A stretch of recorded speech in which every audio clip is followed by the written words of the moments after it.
Hello everyone, welcome back to my channel. আশা করি তোমরা সবাই ভালো আছো এবং সুস্থ আছো। এই ব্যাগের কালেকশন দেখে আজকের দিনটা আমি শুরু করলাম, যদিও এখানে অনেকগুলো ব্যাগ অ্যাড করা হয়নি। দার্জিলিং থেকে আনা ব্যাগটার প্রাইস তোমাদেরকে আমি গেস করতে বলেছিলাম, আর আজকের ভিডিওতে আমি নিজেই রিভিল করে দিচ্ছি প্রাইসটা কত। ব্যাগটার প্রাইস নিয়েছিল 800 রুপিস, বাট ব্যাগটার অ্যাকচুয়াল প্রাইস কিন্তু আমাদেরকে বলেছিল 1500 থেকে 1200 টাকা। যেহেতু আন্টি ওখান থেকে প্রচুর কালেকশনস পারচেজ করে এবং আমার জন্য যে ব্যাগটা আন্টি দার্জিলিং থেকে এনেছিল সেটাও কিন্তু ওই দোকান থেকেই নেওয়া, তাই ব্যাগটা আমাদেরকে এত কম দামে দিয়েছে, না হলে কিন্তু দিতই না। অন্য কোনো কাস্টমার হলে হয়তো সেটা 1300-1400 টাকায় আরামসে বিক্রি করতো। তারপর সেদিন খেয়ে নিয়েছিলাম আবারও আমার একটা প্রিয় খাবার, চাউমিন উইথ পাস্তা, অ্যান্ড তার সঙ্গে সঙ্গে সেদিনকে একটু শ্যুট করে নিয়েছিলাম, শ্যুটের প্রিপারেশনটা তোমাদেরকে একটু দেখিয়ে নিলাম। অ্যান্ড তারপর বিকেল করে একটু বেরিয়ে গেলাম, বিকজ রথের মেলা হচ্ছে আমি শুনছিলাম, বাট আমি সেভাবে রথের মেলায় যাইনি। ভাবলাম দেখেই আসি, বাট ইন্টেনশনটা যদিও বা রথের মেলা যাওয়ার জন্য ছিল না, ইন্টেনশনটা অন্য একটা জায়গায় যাওয়ার জন্য ছিল। মানে আমি নিজের একটা পার্সোনাল কাজের জন্য বেরিয়েছিলাম। অ্যান্ড সেদিনকে ছিল ফাইনাল, আর রাস্তাঘাটে তো প্রচণ্ড পরিমাণে প্রজেক্টের সবাই খেলাফেলা দেখছিল। সব থেকে বড় কথা, সেদিন কিন্তু ইন্ডিয়াতে রোহিত শর্মাও সেঞ্চুরি করেছিল। তারপর রাত্রেবেলা সবাই বাড়ির সকলে মিলে ফাইনাল দেখবো, ফুটবল ফাইনাল, তো রাতের জন্য তো একটু কিছু বানতে হয়। আমি আর ভাই সেজন্য চলে গেছিলাম স্পেন্সার্সে, আমাদের কাছে একটা স্পেন্সার আছে, সেখানে চলে গেছিলাম। অ্যান্ড গিয়ে এই সমস্ত টুকিটাকি জিনিস পারচেস করলাম, যেগুলো রাতে আমরা খেলা দেখবো আর সাথে খাবো, যেটার একটু পরেই তোমরা দেখতে পাবে। আর আমরা মোটামুটি সব বক্স ফিক্স করে দিয়েছি। আচ্ছা, তোমরা অনেকেই আমাকে জিজ্ঞাসা করেছো আমি কিসে এবার খেলা দেখেছি। T5 সাবস্ক্রিপশনটা নিয়ে নিয়েছি, যেখান থেকে দাঁড়িয়ে খেলা আমরা মোটামুটি 104টার মধ্যে অন্তত 10-12টা তো ম্যাচ দেখেইছি। তারপর খেলা শুরু হওয়ার আগে কি করবো, তাই একটু মুভি দেখে নিচ্ছিলাম। অ্যান্ড ভীষণ নেটওয়ার্কের প্রবলেম করছিল, বুঝতে পারছিলাম চারিদিক থেকে সবাই খেলা দেখছিল, আর সাউন্ড বাড়িয়ে দিয়ে তো মানে একদম জোর কদমে আমাদের খেলা নিয়ে যদি কিছু কিছু পয়েন্ট বলতে হয় তাহলে এটাই বলতে পারি, অনেকে বলছিল এবার আর্জেন্টিনাকে একটু বেশি সাপোর্ট করেছিল ফিফা অ্যান্ড ব্লা ব্লা ব্লা। যাই হোক, আমি সেটাতে দ্বিমত পোষণ করছি না, আবার একমত পোষণ করছি না। যদি হয়ে থাকে তাহলে মেবি করেছে, কিছু কিছু খেলা দেখে আমারও মনে হয়েছে। আবার একটা কথা আমি ভাবছি যে শুধুমাত্র আর্জেন্টিনাকে কেন করবে। তো মাঝে মাঝে ব্রেকের মাঝে আমরা একটুখানি মুভিটাতেও ব্যাক করছিলাম, আর তারই মাঝে শুরু হয়ে গেল খেলা জোর কদমে। মানে এতটা টেনশনের মধ্যে ছিলাম যে কি হবে, কারণ আমি প্রচণ্ড পরিমাণে স্পেনকে সাপোর্ট করছিলাম। তার মাঝে দেখো খাওয়া দাওয়া কিন্তু শুরু হয়ে গেছে। ব্রেক টাইম মানে হাফ টাইমের পরে আমরা পুল থেকে র্যামেন খাওয়া অলরেডি স্টার্ট করে দিয়েছি। তার আগে খেয়ে নিয়েছিলাম প্রিঙ্গলস এবং একটা চকলেট শেক, তার সঙ্গে সঙ্গে একটা নাটস, যে নাটসটা ভীষণই টেস্টি খেতে ছিল।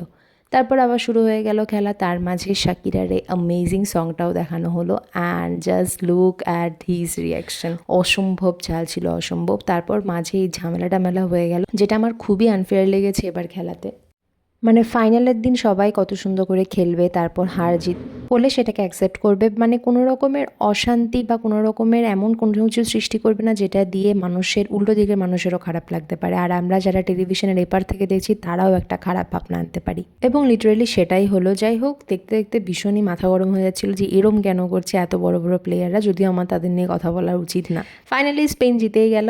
আর এই বিস্কিটটাও না সেদিনকে কিনেছিলাম, এত ভালো খেতে, তোমরা চাইলে কিন্তু পারচেস করতে পারো, স্পেন্সারে পাওয়া যায়। আর এবার আমি একটা জিনিস পালন করছি, যেটা কমপ্লিট হয়ে যাওয়ার পর আমি তোমাদের সাথে শেয়ার করব। তারপর ভাইয়ের সাথে বিকেল বেরিয়ে গেছিলাম, এবং ব্যাঙ্গালোর চলে যাবে বলে একজন আসবে আমার সঙ্গে দেখা করতে, এবং তার পরের দিনে ছিল তাদের ফ্লাইট। দ্যাটস ওয়াই সেই সন্ধ্যেটা আমাদের সাথে একটু দেখা করতে এসেছে। বেরিয়ে তো পুরো পাগলের মতো অবস্থা, এত জল, বিশ্বাস করো আমরা যেখানে থাকি সেখানে এমন একটা এরিয়া, খুব একটা জল জমতে আমরা দেখিনি ছোটোবেলা থেকে, মানে যখন থেকে আছি। But look at the situation, মানে উল্টো দিক থেকে আমাদেরকে রীতিমতো গাড়ি নিয়ে যেতে হয়েছে, আর মেন রোডে উঠতে পারিনি, যেহেতু 3জন মিলে গাড়ি চালানো হচ্ছিল। তাই লিটারেলি মানে এত বাজে অবস্থা। এই জায়গাগুলোতে আগে আমরা কখনো গাড়ি মানে জল জমতেই দেখিনি। এবং আমি আর ভাই তো সমানে মজা করে যাচ্ছিলাম, বিকজ যে গাড়ি চালাচ্ছিল সে হচ্ছে একজন ডাই হার্ড আর্জেন্টিনা এবং ডাই হার্ড মেসির ফ্যান, তো তার সঙ্গে এইটুকু মজা করছিলাম, বিকজ আর্জেন্টিনা তার হাতে এই জল নয়, এই আর্জেন্টিনা ফ্যানদের চোখের জল।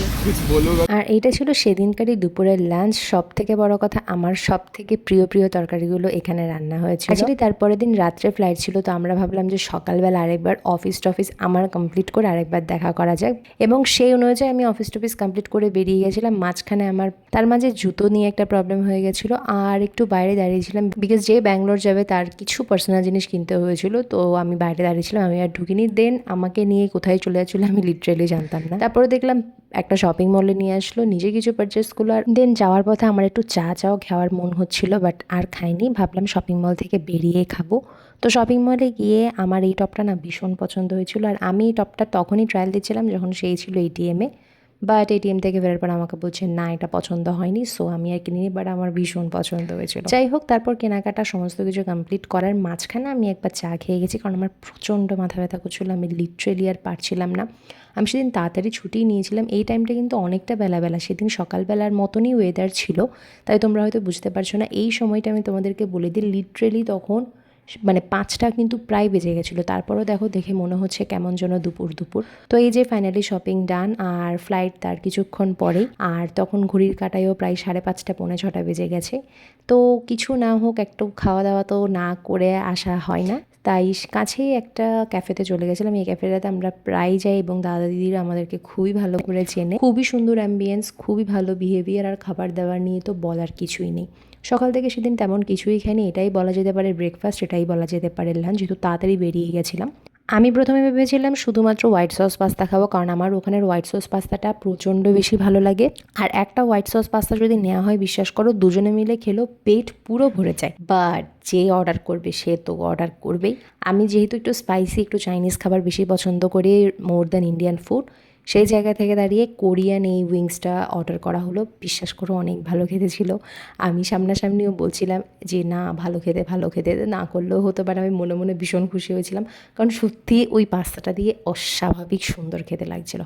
And finally the show stopper, দেখো পাস্তাটা দেখতেই তোমার এত সুন্দর লাগবে, আর খাওয়ার পর তো জাস্ট চুমু, মানে একবার খেলেও তোমার মুখে লেগে থাকবে। আর যাওয়ার আগে এরকমভাবে হাসি ঠাট্টা করে টাইমটা স্পেন্ড করলাম। আর কী যেন নিয়ে একটা যোগ, মানে কী একটা টপিক নিয়ে যোগ হচ্ছিলো, আমি জাস্ট এখন আমার মনে পড়ছে না, কিন্তু ভীষণ ভীষণ ফানি ছিল। আমার মুখের এক্সপ্রেশন দেখে সেটা তোমরা বুঝতেই পারবে না। আমার আমি যাতে ঠিকঠাক থাকি, মন টন খারাপ না হয় বা এরকম কোনো কিছু, সেই কারণেই হয়তো এই মুহূর্তগুলোকে মানে কাটানো হচ্ছিল, মনে হয় না এটাই রিজন। যাই হোক, আমি তো মন ভরে খাওয়া দাওয়া করেছি, মন ভরে, মানে আমি যখনই পাস্তাটা অর্ডার করি খুব মন ভরে খাই, মানে এদিক ওদিক তাকাই না, আমার শুধু ফোকাস থাকে পাস্তাটার দিকে। একটু কিন্তু ক্যালোরি সম্পূর্ণ, বাট এটা একটা খেলে তোমার পুরো দিনের মিল হয়ে যাবে, এতটাই ভারী আর সবথেকে বড় কথা পাস্তার কোয়ালিটিটা ওরা ভীষণই ভালো ইউজ করে, এবং তার উপরে যে দুটো ব্রেড দেয় ওই ব্রেডগুলোকে আরও বেশি সুন্দর খেতে। আমি সবার আগে ওই গরম গরম ব্রেডগুলোই খেয়ে নিই, মানে পাস্তাটা ওই যে সসটা থাকে সেটা দিয়ে আমি ব্রেডগুলোকে কমপ্লিট করে নিই। অ্যান্ড ফাইনালি আমি ট্রেন ধরে বাড়ি চলে আসি। আর তারপর তো আজকের মতো ভিডিওটাকে এখানে কমপ্লিট করছি। অবশ্যই সাবস্ক্রাইব করো, আর অবশ্যই একটা লাইক এবং কমেন্ট করে দিও। খুব শীঘ্রই দেখা হচ্ছে নতুন ভিডিওতে। ভালো থেকো সকলে, ভালো থাকবে, বাই।